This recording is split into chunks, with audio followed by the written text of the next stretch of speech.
Hi, everyone. Today we are joined by Kyle Tut, CEO of Pinata, which is the home for NFT media. I'll let Kyle explain what that is in the conversation. We have been working with Pinata since the seed and then the Series A. We've absolutely loved working with this team and are excited to get into some of the background of Pinata, broader thoughts around kind of the NFT market and decentralized storage in general. So, Kyle, thanks for joining.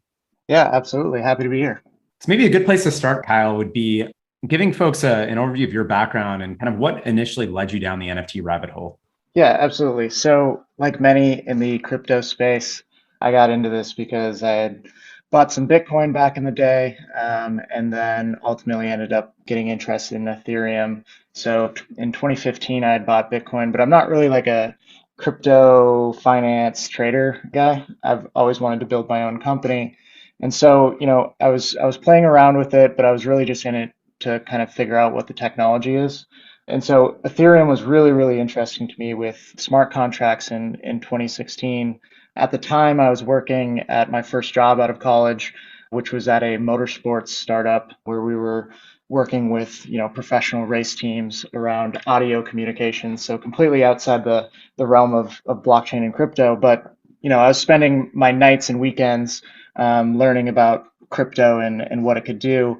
And that led me to gaining enough confidence in April of 2017 to quit my job and jump into blockchain and crypto full time. At the time, I didn't have like a specific place I was going. I just knew I wanted to eventually build a company using this technology. And I was just going to go on a journey and figure out what that was going to be. And eventually that ended up being Pinata.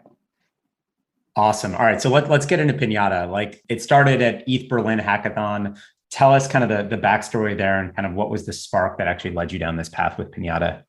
Yeah, absolutely. So, as mentioned, I quit my job and I'm actually based out of Omaha, Nebraska. And so, as you can imagine, there's not like a bunch of resources here for me to learn blockchain and crypto. So, the first thing I ended up doing was jumping on a plane and flying to New York to compete at the Consensus Hackathon in 2017. And the reason I did that is I knew as a non-technical founder, I needed to understand the technology at a much deeper level and have a really strong foundation with the technology. So went to this hackathon, started, meeting blockchain engineers and obviously sitting in rooms with them building. And I kept doing that all summer, just flying to different blockchain hackathons and, kind of building out a network. But I was still living in Omaha, so I wanted to find friends that I could hang out with here. And so I ended up starting the blockchain meetup group in town that actually grew to like 500 people. And the first person to reach out to me was actually my co-founder and CTO, Matt. And he was a software engineer at a consulting company. And I was like, hey, you should come with me to these hackathons. Like this crypto thing is real. There's a lot of excitement around it. And the first hackathon we went to together was actually ETH Waterloo. And ETH Waterloo is where the CryptoKitties NFT application ended up launching. So, Matt and I have always had NFTs kind of in our story, and they've always been a big part of our journey. But up to that point, we were just going to hackathons, and we had started a consulting company where we were building blockchain applications for various people, but hadn't started Pinata yet. But through that experience is how we were figuring out that storing data on chain was exponentially expensive. So I think at the time in 2018, to store 1 gigabyte of data on Ethereum, it cost something like $4.5 million. And so what everybody was doing was using a protocol called IPFS, or the Interplanetary File System, to actually store and manage their data off chain. The problem back then was it wasn't very fast and it wasn't very stable. And so Matt and I had the simple idea of let's just make IPFS as fast and stable as possible. And so we came up with that idea, ended up launching the idea and Pinata ultimately at the ETH Berlin hackathon in the fall of 2018. We ended up winning that hackathon. And then we thought, we were going to take over the world, raise a bunch of money, and everybody was going to use us. Unfortunately, there was kind of like two factors going on where that wasn't true. And we really ended up struggling for close to 2 years. Was number one, NFTs weren't like a big thing yet. The NFT community back in 2018 was all of like 6 people at the time.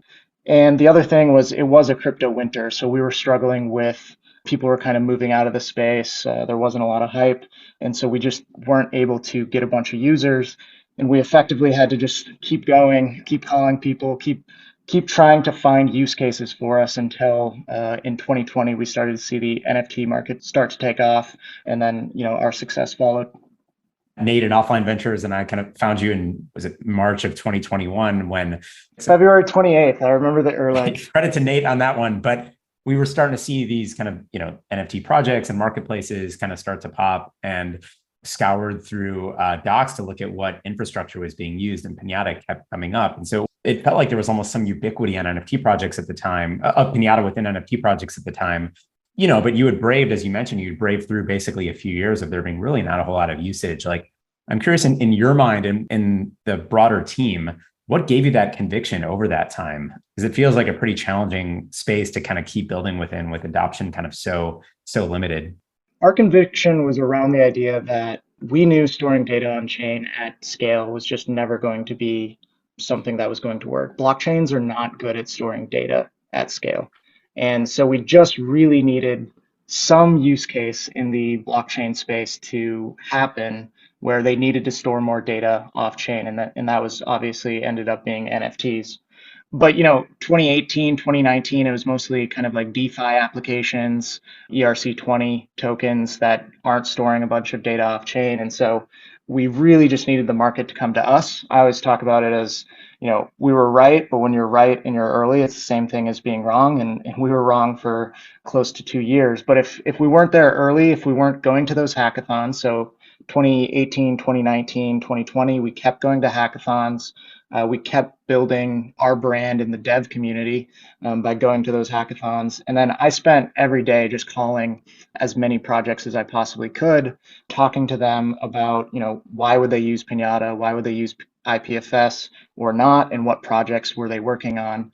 And then ultimately, through all of that, we were also blogging, and our technical blog was teaching people like how to build in this space, how to build NFTs. And that's ultimately where we started to see traction. So, we were very committed to IPFS. I think a lot of people questioned that back then, but it's turned out well for us. And it was kind of like in the early days, we would see one person using us every day. And then, a week later, it would turn into two, and then, four, and it would go on from there. And that kept us active and kept chasing what we were going after. Yeah. Before moving on to kind of some of your perspectives on the future of NFTs and also kind of building through crypto winters, I want to spend a moment on IPFS. And it's a concept I'm not sure how many listeners will be deeply familiar with. I think those, building in Web3 understand it, but like, talk a little bit more about why you made the choice to actually align yourself so closely with IPFS. Yeah, absolutely. So we kind of have a unique view on IPFS, I think, compared to why most people, if they're familiar with it, I think most people think of IPFS as this peer-to-peer protocol, and it's a, distributed slash decentralized protocol. What we're most interested with IPFS is that it's a content addressable system. So what that means is when you upload content to IPFS, it generates what's called a CID, or a content identifier. And those identifiers are unique to the file itself. And so if you have a file and it changes just a little bit, that CID ends up changing. And when you combine that with an NFT or a blockchain, you get this really nice, append only or immutable record of that file and what's happened over time. So for us, what that ultimately means is, from an accounting perspective, this is kind of boring, but from an accounting perspective, this is actually really, really powerful at scale. And it's really, really powerful when you're transacting between two different parties on a open pseudo-anonymous blockchain like Ethereum, or pick any of them. And it makes you be able to trust the data itself instead of who's holding it. So you don't have to trust that the person that you just grabbed that file from was doing something malicious, or they changed the data in some way. You can just trust that that CID is what it's supposed to be. And that's kind of the core thing that we get excited about. Now, as it's related to things like, decentralization, IPFS at the end of the day can be as decentralized or centralized as you want to make it, which we think is actually an advantage. And the other kind of component where, in this conversation that people bring up is around permanence and keeping data around for a long time. And IPFS itself doesn't necessarily keep data forever. You have to make sure that you pin it to an IPFS node to keep it up, and that's ultimately what people use us for is they pin the content on our IPFS nodes, and we ensure that they stay up and can be served and distributed appropriately. But as it relates to permanence around data and some of the other decentralized storage protocols, we ran into this question a lot every time we were talking with teams. Is they're like, hey, we need this stuff to be permanent associated with NFTs. And we always thought that was kind of a weird perspective. We actually think it's interesting to have NFTs that last for a second or milliseconds. And we never actually approached NFTs in the same way that a lot of the market did, which was thinking of them as art that needs to last forever or as collectibles. We just thought NFTs were a tool, and you need to be able to make sure that the data is there, and then when the NFTs go away, the data is no longer there. So permanence has never been a big factor in how we approach data and ultimately NFTs. Yeah. You got into one of the topics I was hoping to address, which is around just, permanence is a topic that's coming up more right now. And to some extent, like Pinata is a layer on top of whether it be IPFS or Arweave, and eventually you could be agnostic to this. But like maybe to double click on this just a little bit further, like for projects that are considering kind of decentralized storage solutions, like where will and won't permanence matter? And if there are certain applications where you actually think permanent is the right solution, I'd be curious for some examples of what you think those could be. Yeah, absolutely. So this gets a little bit deeper into whether or not NFTs are actually assets or not. And so I love this topic. And internally at Pinata, we developed this framework where we put NFTs on a spectrum from consumables to assets. And consumables ultimately go to zero, and their value ends up going to zero. And there's a finite amount of usage that you can get out of a consumable. And the way I like to describe it is kind of thinking of this spectrum as a coffee shop. So with a coffee shop, there's the building it's sitting in, that's an asset. There is the LLC that the coffee shop, is run by, that's an asset. But then there's like the cup of coffee itself, and that's a consumable. And you can buy that cup of coffee, and you own it, once you pay $5 for it. But once you drink that coffee, ultimately the value goes to zero. And so when you start framing it that way, that not all NFTs are assets, and then not all NFTs have to go up in price, ultimately that means that not all NFTs have to last forever. And I would actually make the argument that the majority of NFTs are consumables and have a finite life.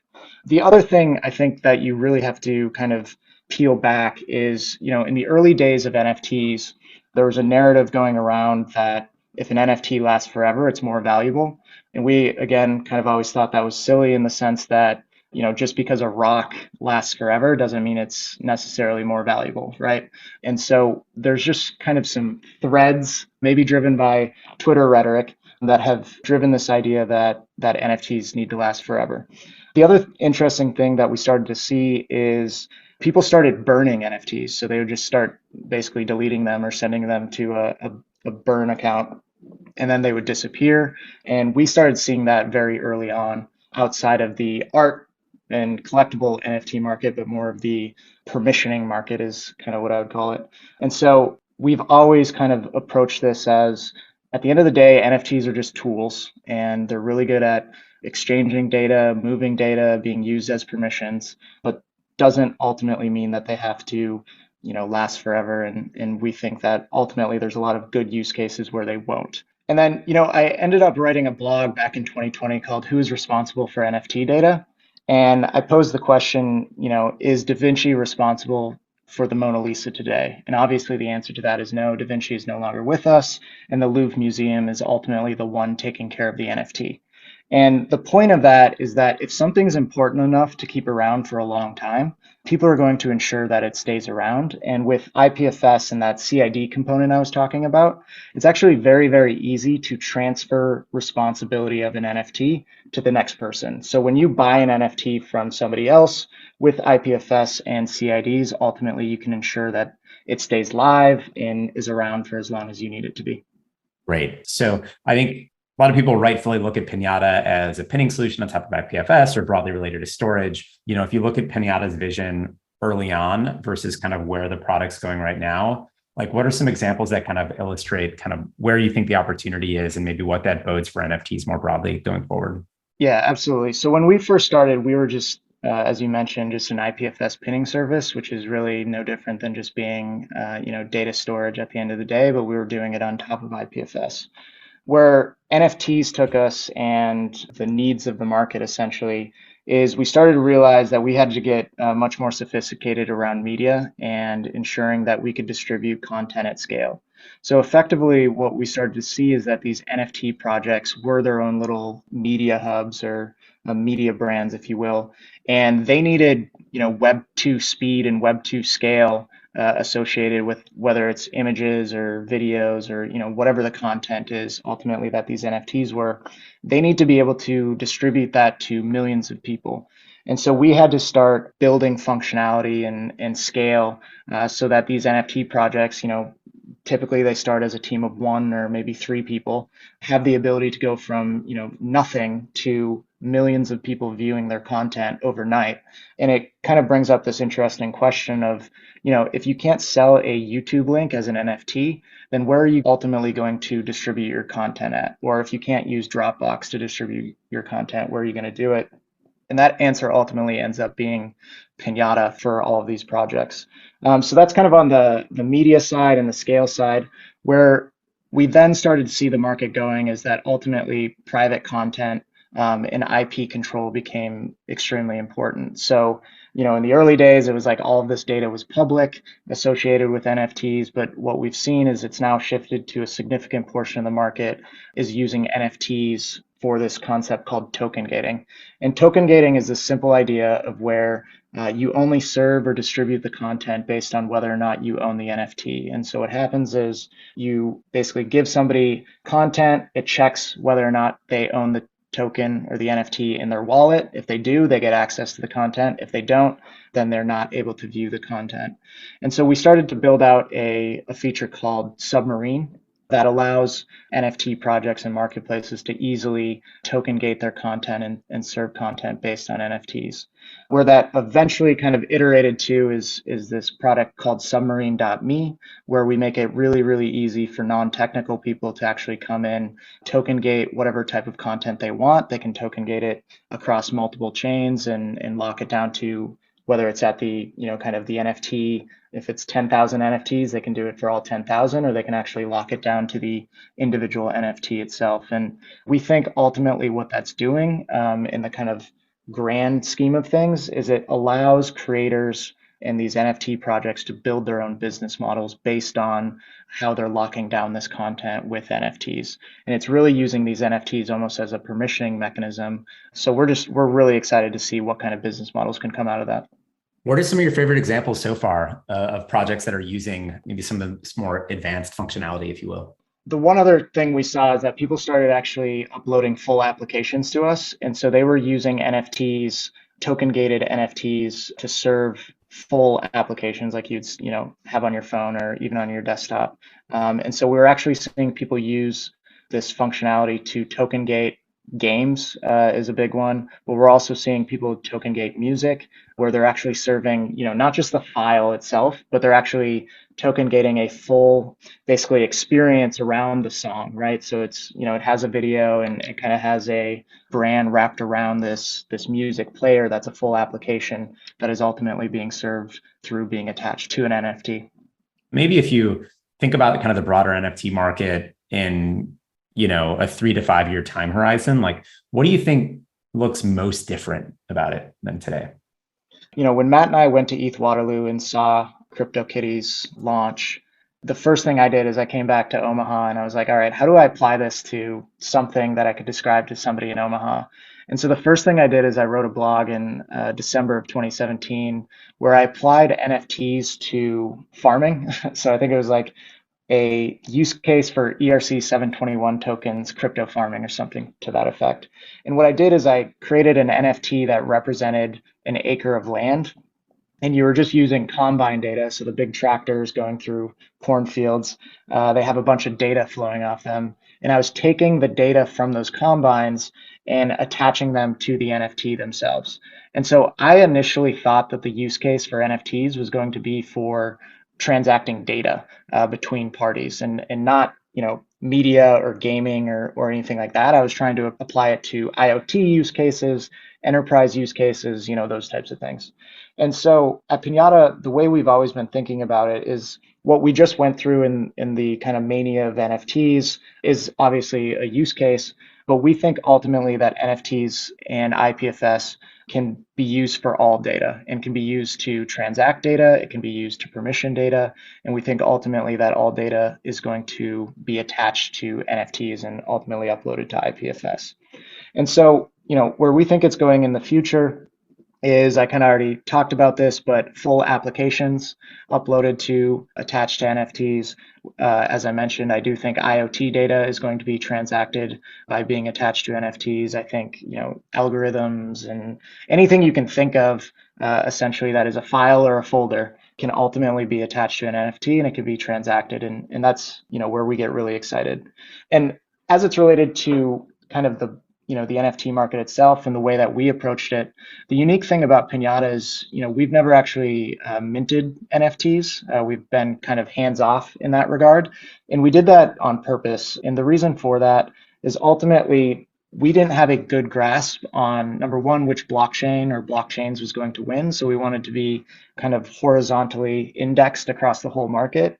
And then we also wanted to ensure that NFT innovation at the token level could happen without us influencing it. And so, we are seeing NFT projects with a bunch of great innovations around the token itself. And we think there's still a bunch of room for that. And we can just plug into that and not kind of interfere with that. So we ultimately think NFTs have a long lifespan and are going to touch everything. But there was a little bit of silliness in the market over the last year. Yeah.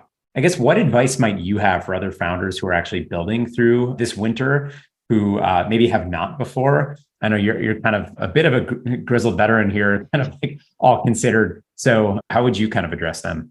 So in these downturns, I actually think from a building perspective, it's easier because there's much less noise, right? And so the thing that I always talked about with my product team during the mania was like, don't follow behaviors that are happening because NFTs are really expensive, or they're being traded or there's a lot of speculation around them.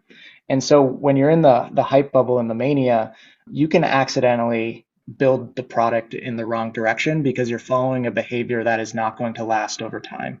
And so that's what I talk about with my team is like, let's make sure that when we're building a new product or feature, especially during that hype cycle, was to ensure that we felt that behavior was going to last regardless of whether or not that NFT was worth $1 or $1 million.